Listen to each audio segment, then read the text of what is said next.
শঙ্কর মাছের ঝোল হবে, তার জন্য আমি এখানে শঙ্কর মাছটাকে ভেজে নিয়েছি।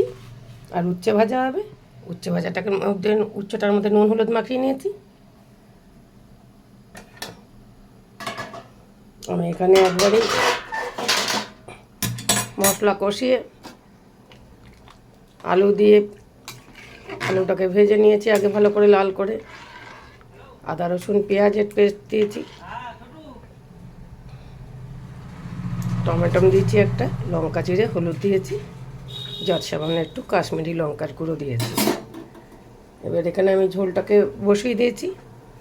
ঝোলটা ফুটে গেলে আমি মাছ ভাজাটাকে দিয়ে দেবো।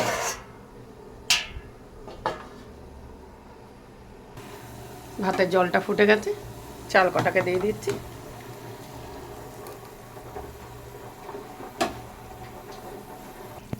এদিকে আমার ঝোলটা যে বসিয়েছিলাম সেটাও ফুটে গেছে, শঙ্কর মাছ ভাজাগুলোকে দিয়ে দিচ্ছি।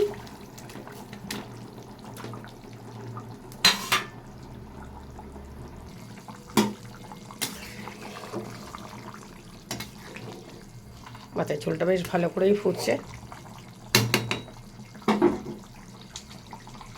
শঙ্কর মাছের ঝোলটা হয়ে গেছে আমার, আমি এবার নামিয়ে দিচ্ছি। এখন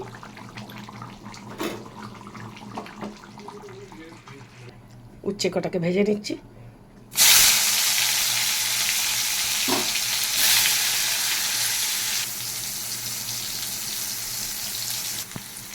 উচ্ছে কটাকে উল্টে দিচ্ছি।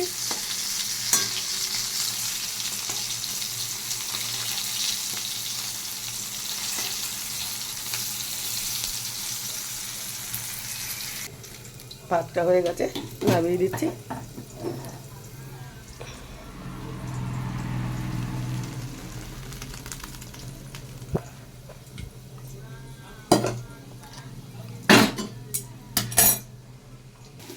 উচ্ছে ভাজা কটা হয়ে গেছে,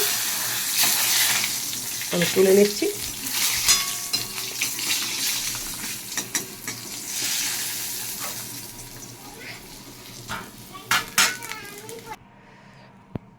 আজকের মাছের ঝোল, ভাত, উচ্ছে ভাজা আর এসে নাতনির জন্য সবজি দিয়ে মাছ দিয়ে ঝোল করে দিচ্ছি। যদি ভালো লাগে আমার এই ভিডিও দেখে তাহলে একটা লাইক কমেন্ট শেয়ার করে দেবেন, আমার ইউটিউব চ্যানেলটাকে সাবস্ক্রাইব করে দেবেন। ধন্যবাদ। আজকে রান্না আমার এখানেই শেষ।